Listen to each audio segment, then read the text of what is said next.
Pois bem, estamos em uma série chamada Homens de História.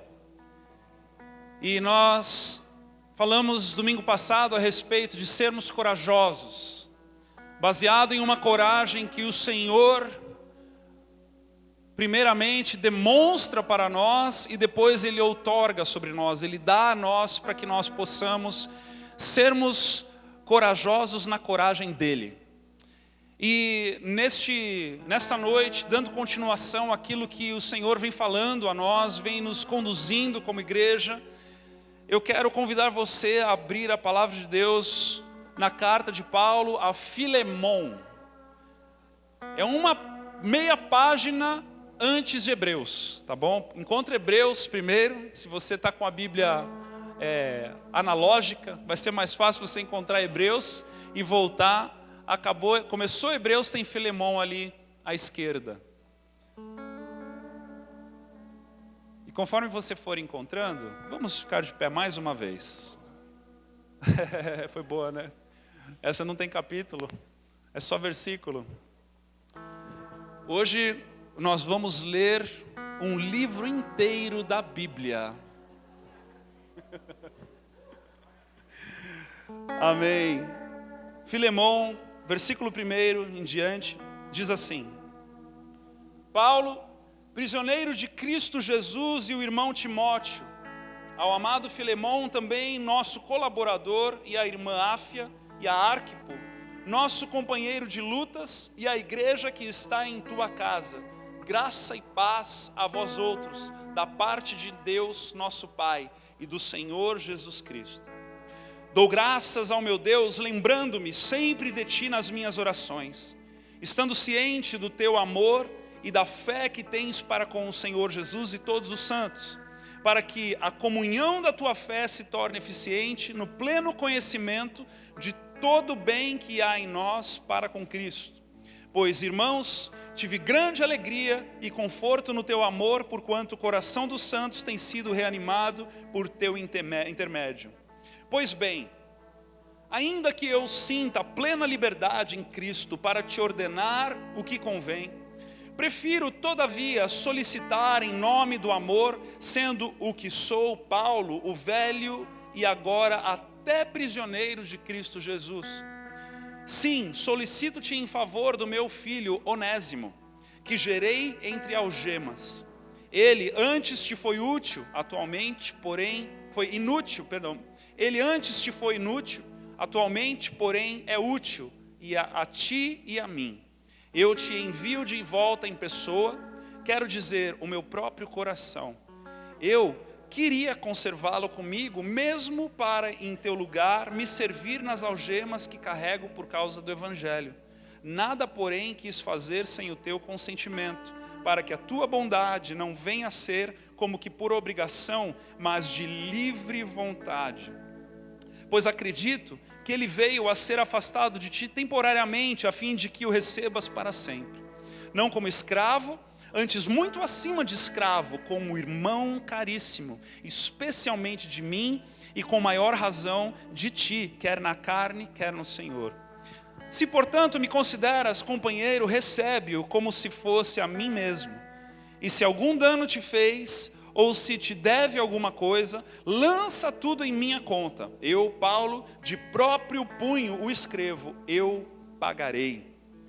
Para não te alegrar que também tu me deves a ti mesmo. Sim, irmão, que eu receba de ti no Senhor este benefício. Reanima-me o coração em Cristo. Certo como estou, da tua obediência eu te escrevo sabendo que farás mais do que estou pedindo, e ao mesmo tempo prepara-me também pousada, pois espero que por vossas orações vos serei restituído. Saúdam-te Epáfras, prisioneiro comigo em Cristo Jesus, Marcos, Aristarcos, Demas e Lucas, meus cooperadores. Agora do Senhor Jesus Cristo seja com a graça do Senhor Jesus Cristo seja com o vosso espírito. Amém. Está vendo como não é difícil ler um livro? Vamos orar. Obrigado, Senhor Deus, pela tua doce presença no nosso meio. Obrigado pela tua palavra que não volta vazia. Obrigado, Deus, porque o Senhor vem para nos ensinar e nos transformar. O Senhor nos transforma diariamente, continuamente. Estamos em estações que o Senhor venha a continuar esta boa obra, pois aquele que começou a boa obra é fiel para cumpri-la, para terminá-la. Nós te pedimos em nome de Jesus. Amém. Podem se sentar. A vida na igreja, ela é composta de muitas e muitas estações. Nós encontramos em uma mesma igreja pessoas que chegaram recentemente, como pessoas que congregam há 20, 30, às vezes 40 anos. E muito do que se parece, muitas vezes, que a palavra ela vai envelhecendo, ela vai se tornando enfadonha, ela vai se tornando algo que já conhecemos. Pessoas que conseguem recitar versículos decorados, um após o outro, de décadas de convívio dentro da igreja. Nós precisamos nos lembrar de que esta palavra ela é viva. E ela é viva para aquele que está na igreja há 6 meses, quanto para aquele que está na igreja há 40 e 50 anos.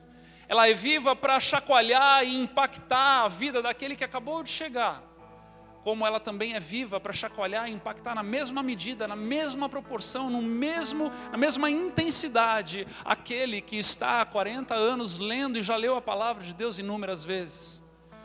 Nós encontramos histórias de homens de Deus que leram a Bíblia inúmeras vezes. George Miller foi um deles que leu mais de 300 vezes a Bíblia inteira. E antes de morrer ele disse: eu gostaria de ter lido mais a palavra de Deus.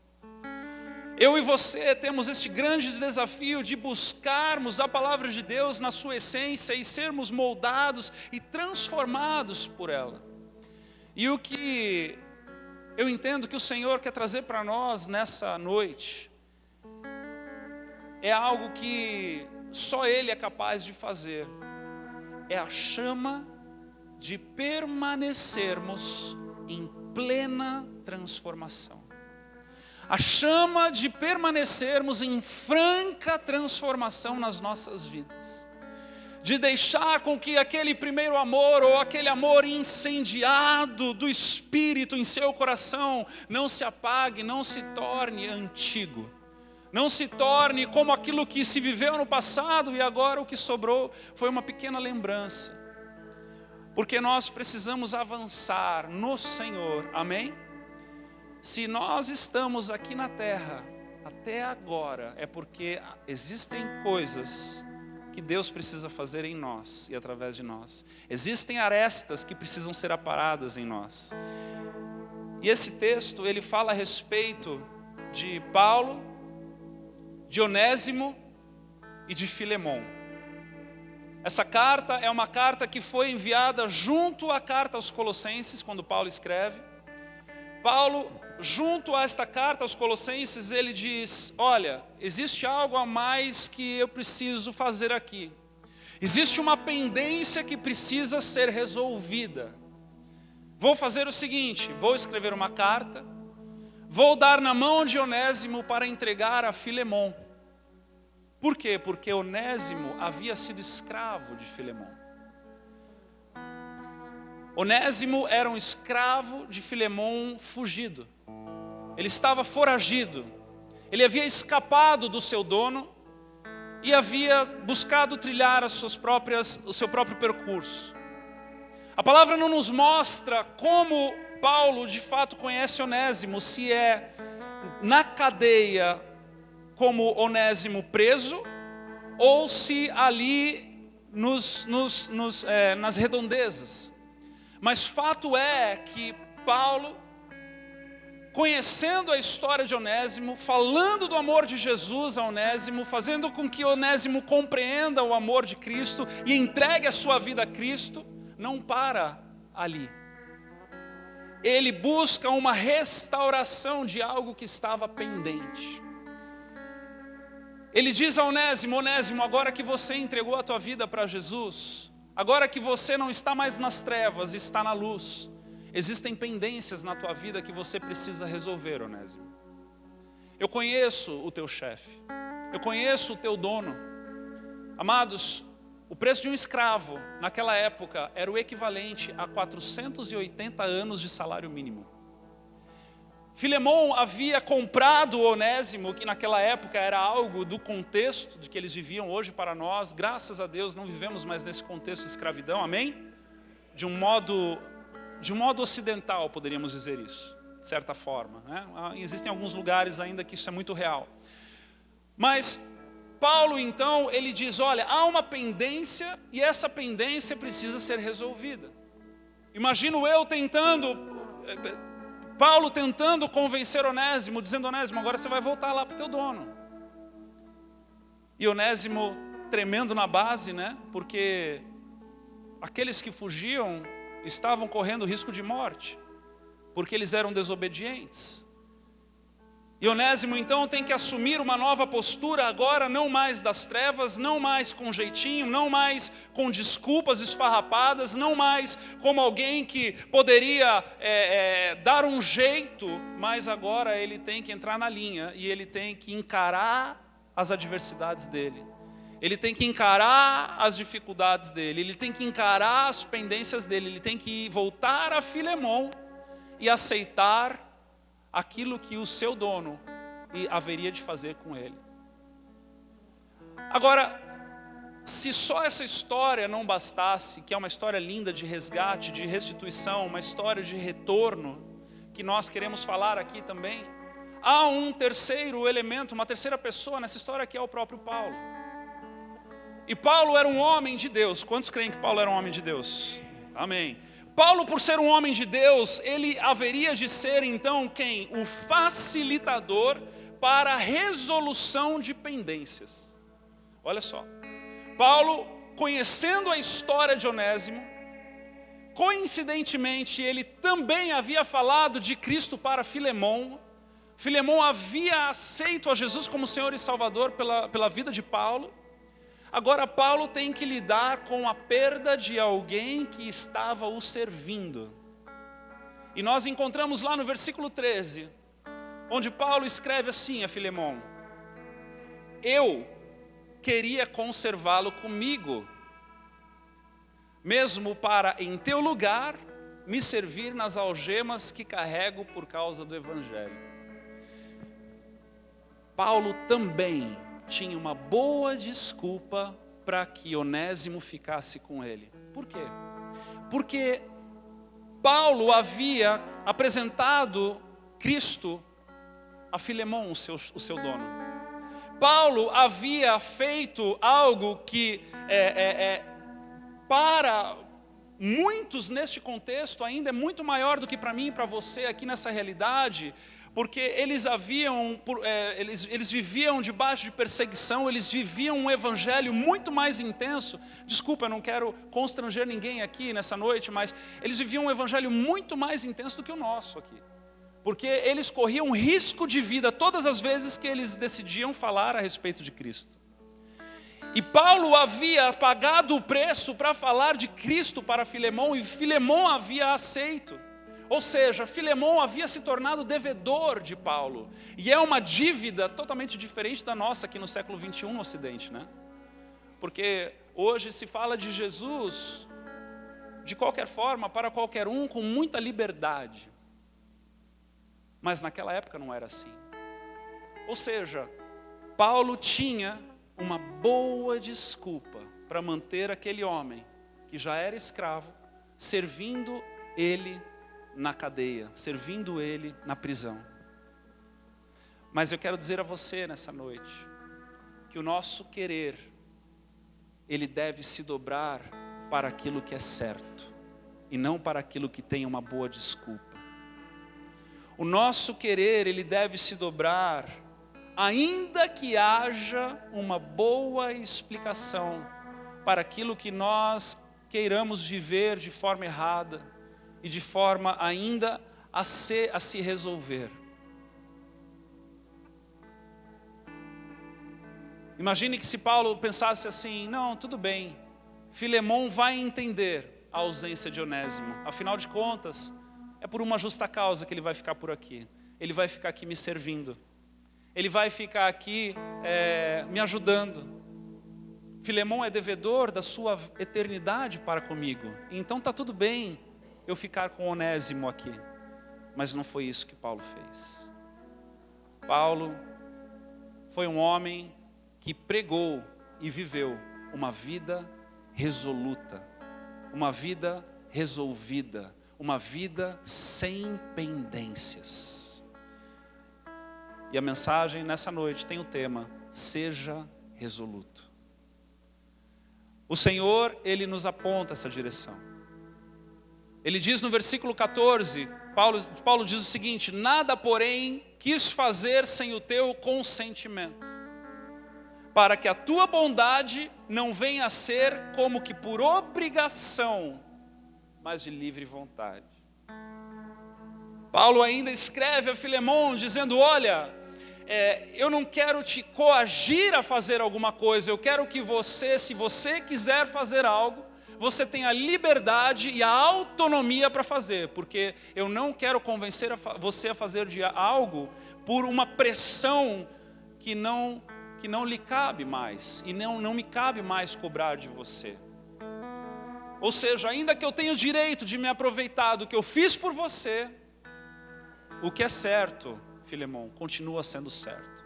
O escravo é teu e você merece ser ressarcido dele, ainda que o benefício para comigo seja maior do que o para contigo. E amados, a pergunta que eu tenho para nós nessa noite é a seguinte: qual é o nível de vida resoluta que nós temos e que nós queremos ter? Qual é o nível de pendências que ainda estão abertas na nossa vida, que nós aceitamos, versus aquilo que o Senhor aceita e aprova e requer de nós e pede de nós e clama por uma resolução? Eu quero te dizer algo nessa noite: não há nada tão bom que não possa melhorar. Não há nada tão certo que não possa ainda ficar mais resolvido. Muitas das vezes nos acostumamos e chegamos num momento da nossa vida onde nós dizemos: até aqui está bom, até aqui está resolvido. Mas a palavra nos clama para algo mais nobre. A palavra nos clama para águas mais profundas. A palavra nos clama para resoluções na nossa vida, para que nós possamos nos apresentar ao Senhor a cada dia, cada vez mais, de mãos limpas e coração puro. Quando as pendências, amados, vão sendo resolvidas, a nossa oração, ela se torna mais eficaz, porque Deus se agrada de um coração purificado. Deus se agrada de um coração santificado. Deus se agrada de pessoas que estão inclinadas a consertarem a trajetória das suas vidas. E nós não podemos nos vender pelas resoluções baratas, pelas resoluções que aparentemente já está tudo certo.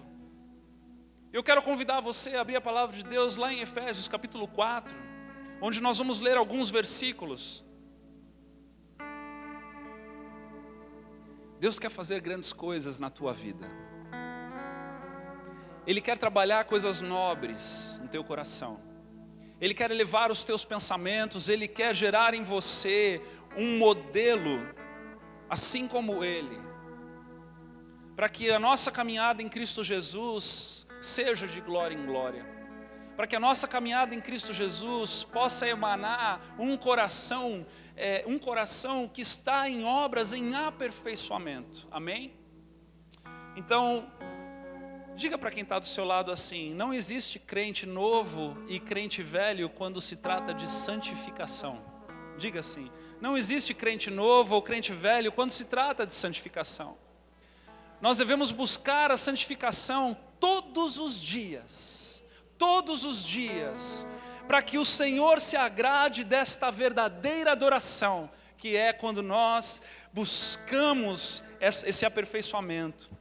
Efésios 4:25 está dizendo assim: por isso, deixando a mentira, fale cada um a verdade com o seu próximo, porque somos membros uns dos outros. Preste atenção nesse texto. Primeiro ele fala a respeito de deixar a mentira. Seria o primeiro passo. Aquele que mentia para o seu cônjuge, aquele que mentia no trabalho, aquele que mentia para o cliente, aquele que mentia para os seus colegas de trabalho, para os seus familiares, para os seus irmãos na igreja, aquele que mentia, deixando a mentira. Agora fale cada um a verdade.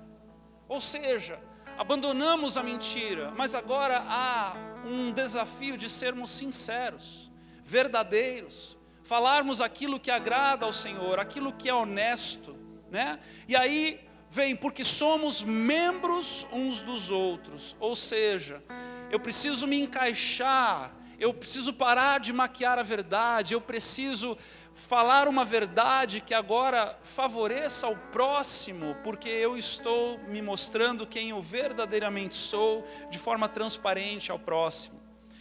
E nós entendemos, amados, que isso daqui é algo que vai caindo por terra e vai derrubando toda a religiosidade, vai derrubando toda a falsidade, toda a máscara, tudo aquilo que nos encaixa muitas vezes numa vida quadrada religiosa, onde a gente vai na igreja e finge ser alguém que não somos.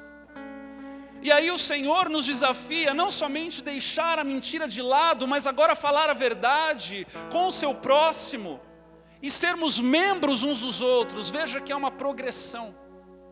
Veja que é um texto que fala de um avanço. Não é um texto simplesmente que diz, olha, para de falar mentira e se acomode nisso. Não. Fala, olha, há uma progressão, há um avanço. A igreja genuína, ela avança. Ela rompe as limitações e ela traz um crescimento. E é esse crescimento, deixa eu falar algo a você. A igreja que vive em uma busca incessante pela santificação é a que experimenta avivamento. Porque eu e você não nos acomodamos onde nós estamos, mas nós buscamos mais, e mais, e mais. E às vezes aqueles irmãos olham para nós, ou outras pessoas podem olhar e falar, meu, que povo mais barulhento, que quer mais, que quer mais, que quer mais. Jesus já fez, já está consumado. É óbvio que já está consumado na cruz, mas eu quero mais santificação. Eu quero mais da presença de Deus, eu quero mais de testemunhos para contar, eu quero sinais, eu quero maravilhas, eu quero milagre, eu quero mais de Deus na minha vida. E por querer mais de Deus na minha vida, sim, eu recebo, está consumado, mas eu não estou consumado. Eu preciso de conserto, eu preciso de arestas aparadas, e é por isso que eu me inclino em uma atividade, em esmurrando o meu próprio corpo, como Paulo diz, em busca da santificação. Porque eu não me conformo em como eu estou. E é isso que eu desejo para você também nessa noite. Que você não se conforme onde você está. Ah, pastor, mas eu tenho 40 anos, eu já ouvi essa palavra, eu sei até em grego o que significa isso aí. Amém, meu irmão, mas você está vivendo ela? É outra coisa. Você pode ter ouvido isso aqui, com certeza por pastores até com uma oratória muito maior do que a minha. Mas o meu desafio aqui não é para que você saiba, é para que você viva. E para você viver isso aí, olha, vai demorar uma vida inteira, te garanto. Versículo 26 e 27. Irai-vos, e o quê? Não pequeis.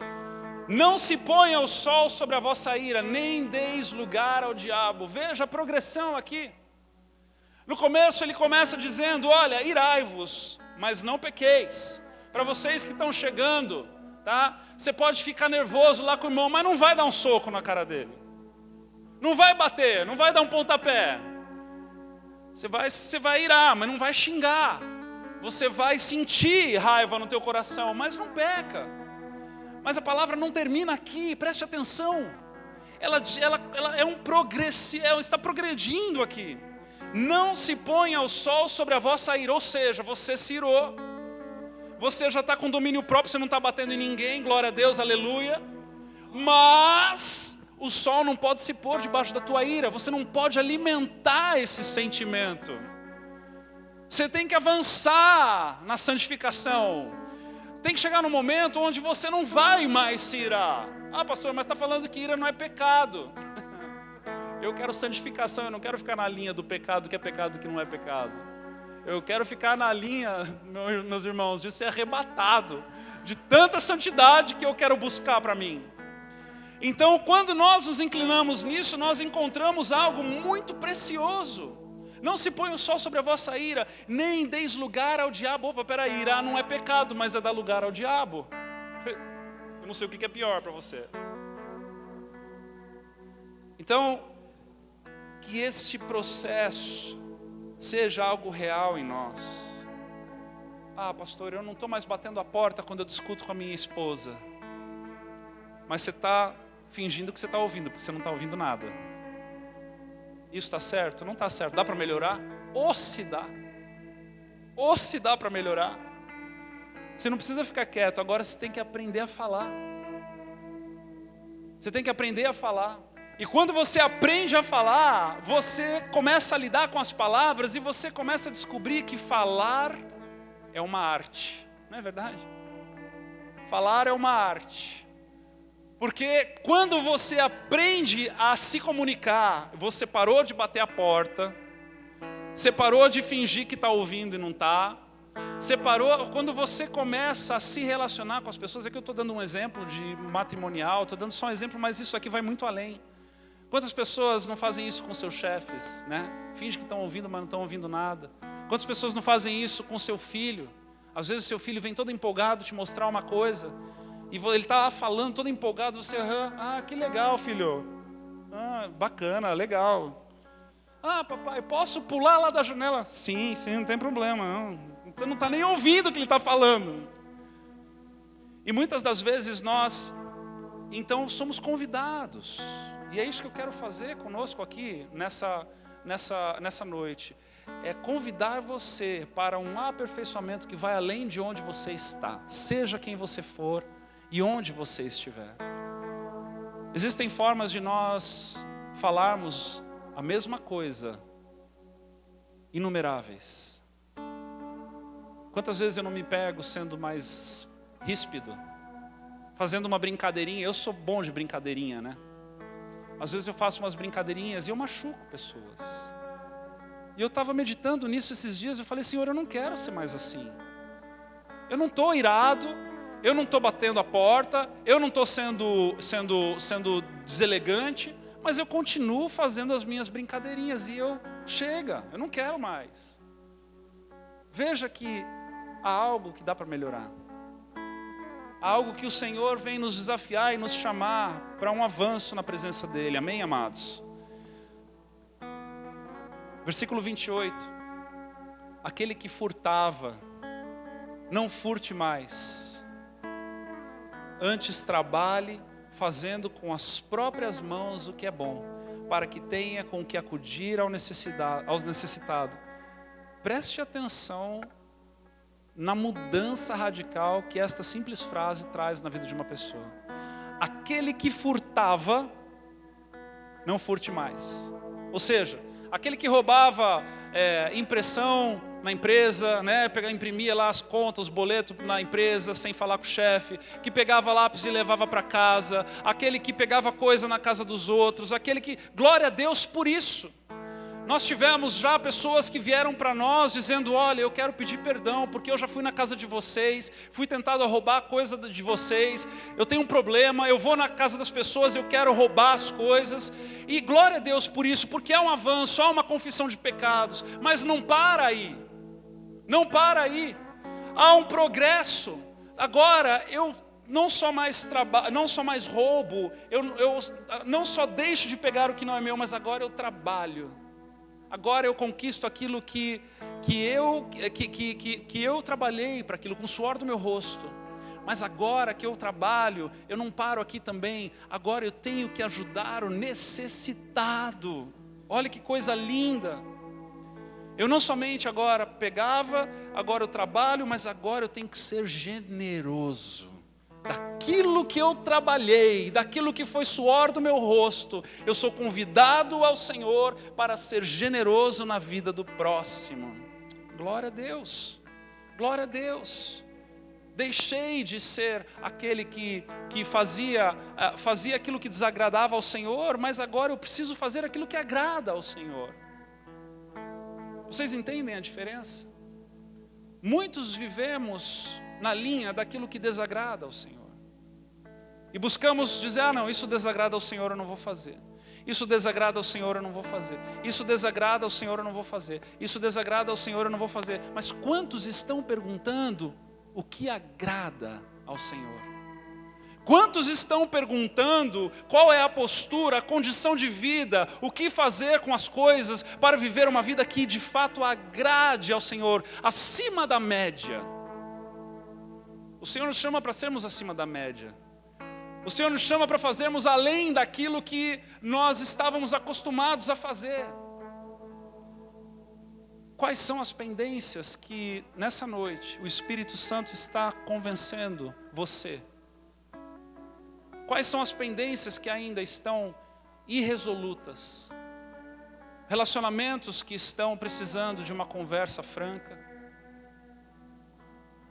Uma dívida que não foi paga? Um imposto que não foi pago? Quais são as pendências que o Espírito Santo nessa noite está pedindo a você? Uma vida amaziada que precisa de um casamento? Quais são as pendências que o Senhor está pedindo de você nessa noite? Um furto que você não foi lá ainda restituir? Qual é o próximo passo do Senhor nas nossas vidas nessa noite? O que é que o Senhor espera de nós? O que é que o Espírito está clamando aí no teu coração, acelerando as batidas do teu coração, para que você saia daqui resoluto, destemido, para ir em direção a resolver estas pendências? O Espírito nos convence do pecado, da justiça e do juízo, e é isso que Ele está fazendo aqui no meio de nós nessa noite. Deixa eu dizer algo a você. Aos olhos de Deus, nós estamos todos lavados e remidos. Mas aos olhos de um adorador que busca agradar ao Senhor, nós continuamos sendo pobre, cego e nu e buscando aperfeiçoamento. Olhe para o Senhor a partir de você e não a partir dele. Olhe para o Senhor a partir de você. Olhe para o Senhor como aquele que almeja entregar a mais perfeita adoração. Olhe para o Senhor como aquele que é digno. Quando nós dizemos, tu és digno do que é que Ele é digno? Ele é digno de uma vida mediana? Ele é digno de uma adoração qualquer? Ele é digno de uma vida onde a gente vai costurando os remendos, ou Ele é digno de uma vida devota em acertar e consertar e acertar e consertar e acertar e consertar, ainda que isso nos custe toda a nossa vida, ainda que isso nos custe todo o nosso tempo, os nossos esforços. Eu prefiro dormir uma noite mal dormida, preocupado em algo que eu preciso resolver no dia seguinte, do que estar com uma mente cauterizada com um pecado de estimação no meu coração. Eu prefiro perder o sono com aquilo que eu sei que vai agradar o coração do Senhor, do que viver uma vida onde, deixa que está tudo bem, não vamos mexer nisso. Seja resoluto. Seja resoluto. Busque consertar. Paulo tinha todas as suas boas desculpas para ficar com Onésimo. Ele estava preso, algemado, justamente por estar fazendo aquilo que ele havia feito com Filemon. Pregado o Evangelho. Ter falado das boas novas. Ele poderia olhar e dizer, eu vou aproveitar disso aqui, isso aqui é fruto do meu trabalho. Um escravo. Mas esse escravo não era dele. Ele precisava resolver esta pendência. Ele precisava enviar este homem de volta para o seu dono. E isso ele fez, ainda que lhe custasse o único desfrute em meio a algemas.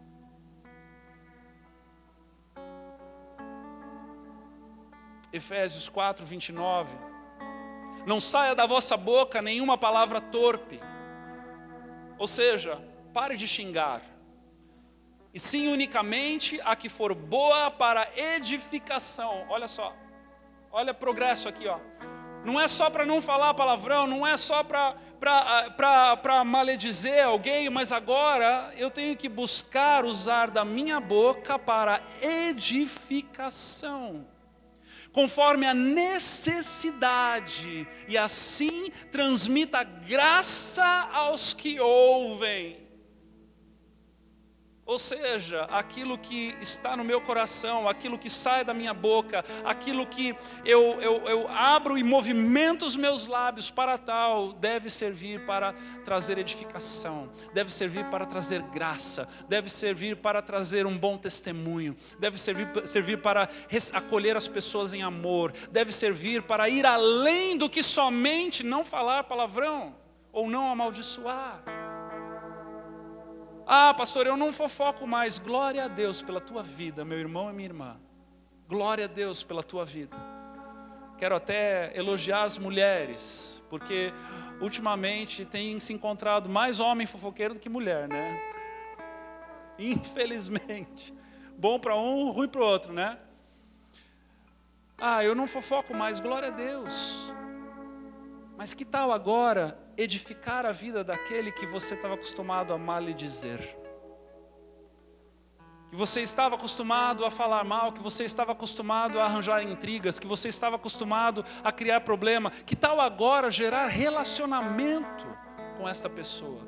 Esse é o desafio. Que sirvamos de bênção, que possamos, conforme a necessidade, transmitir a graça. Que graça? A graça que nós recebemos, o favor imerecido de Deus. Olha que desafio, amados. É o desafio para uma vida, eu sei. É desafio para uma vida. Eu quero encerrar com um texto em Filipenses, capítulo 2, do versículo 12. Onde Paulo escreve aos Filipenses o seguinte: assim, pois, amados meus, como sempre obedecestes, não só na minha presença, porém muito mais agora na minha ausência, desenvolvei a vossa salvação com temor e tremor. Vamos falar juntos? Desenvolvei a vossa salvação. Mais uma vez, desenvolvei a vossa salvação. O Senhor nos chama para isso, com temor e tremor. Agora, quem é que efetua? É Deus, amém? Porque Deus é quem efetua em vós tanto querer como realizar. Deus efetua, mas quem desenvolve somos nós. Ou seja, nós caminhamos na direção e Deus faz. Nós caminhamos na direção e Deus faz. Nós caminhamos na direção e Deus faz. Nós desejamos e o Senhor capacita. Este é o andar do crente.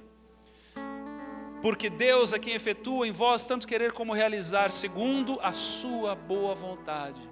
Fazei tudo sem murmurações nem contendas, para que vos torneis irrepreensíveis e sinceros. Para que vos torneis o quê? Para que nos tornemos irrepreensíveis. Aqui Deus revela a sua expectativa para conosco. Há uma expectativa da parte de Deus para mim e para você, igreja amada. Há uma expectativa de nos tornarmos irrepreensíveis e sinceros. E aí, filhos de Deus, inculpáveis no meio de uma geração pervertida e corrupta. Inculpáveis, sem culpa nenhuma, porque estamos lavados e remidos, vivendo uma vida que agrada ao Senhor, na qual resplandeceis como luzeiros no mundo. Como é que eu e você resplandecemos como luzeiros no mundo? Vivendo de uma forma inculpável, de uma forma onde o nosso testemunho basta para aquele que está do nosso lado. Por que é que a igreja não cresce? Será que é o nosso testemunho? Por que é que a igreja não avança? Será que é por causa da nossa estagnação na santificação? Será que é por causa da nossa relativização para com as coisas de Deus? Eu acredito que sim. Porque se eu e você buscarmos com intensidade o desejo de Deus, não nos especializando no que o desagrada, mas buscando viver como Ele se agrada, eu tenho convicção no meu coração que o Senhor nos colocará como luzeiros deste mundo, e os nossos testemunhos chamarão a atenção daqueles ao nosso redor. É isso que Paulo ensina, enviando Onésimo de volta a Filemão. Ele ensina que ainda que ele fosse merecedor de uma pequena recompensa, o que é certo continua sendo certo, e ele continua tendo que fazer, seja o preço que for. Seja o preço que for. Em nome de Jesus. Sejamos eu e você essa igreja. Sejamos eu e você este povo. Sejamos eu e você estes que buscam viver da forma que o Senhor se agrada, e não do jeito que este mundo, esta geração pervertida e corrupta, continua tentando fazer a nossa cabeça de que isso aqui está ultrapassado. Eu estou aqui para te dizer nessa noite, isso aqui não está ultrapassado. Isso daqui não é história da carochinha. Isso daqui não é mentira. Isso daqui não é para um povo de 2000 anos atrás. Isso aqui é para mim e para você, aqui e agora, nas nossas vidas, no nosso meio, no nosso trabalho, na nossa família, onde quer que nós estejamos. Essa é a única verdade, o caminho e a vida que liberta eu e você da escuridão. Vamos fechar os nossos olhos. Obrigado, Deus, pela palavra que liberta. Obrigado, Senhor Deus, pela Tua presença no nosso meio e pela vida que o Senhor de graça nos deu. Mas, Senhor, nesta noite, queremos dizer, Senhor Deus, que queremos agradar a Ti. Queremos agradar a Ti não por uma negociação de algo que Tu nos deste, mas queremos agradar a Ti porque esse é o nosso coração. Oh Deus, em nome de Jesus eu oro, Pai, para que o Senhor levante um desejo de consertarmos todas as pendências do nosso coração. Tudo aquilo, Deus, que ainda está instável, que ainda está complicado, que ainda precisa de uma conversa, precisa de uma atitude, precisa de um posicionamento. Senhor, em nome de Jesus, que o Senhor venha a nos convencer e nos dar a estratégia para lidarmos com tais necessidades. Senhor, em nome de Jesus, que esta semana seja uma semana para corajosos, seja uma semana para ousados, que estão inclinados e sendo desafiados a mexerem em coisas que ficaram para trás em aberto, a mexerem em coisas que ficaram para trás pendentes, a mexerem em coisas que ficaram para trás maquiadas, empurradas debaixo de um tapete. Senhor Deus, muda esse tapete do lugar, levanta esse pó, sacode essa poeira, traz um movimento, Senhor Deus, no meio de nós, para que possamos viver, Senhor, uma santificação no nosso meio, uma santificação de atitudes e não mística somente ou espiritualizada, Senhor Deus, mas que possamos ser pessoas de atitude nos concertos, em cada uma das coisas, Senhor Deus. Oh Deus, em nome de Jesus, move as águas no nosso meio, move as águas nesse lugar, trabalha, Senhor Deus, em nome de Jesus. Convence, Pai, do menor ao maior, do mais novo ao mais velho, do mais necessitado, daquele que acabou de chegar, para aquele que já estava aqui antes mesmo de nós. Em nome de Jesus, trabalha na Tua igreja, Senhor Deus, de forma intensa, verdadeira, para que frutos que permaneçam, nasçam no meio de nós. Em nome de Jesus. Amém e amém. Glória a Deus.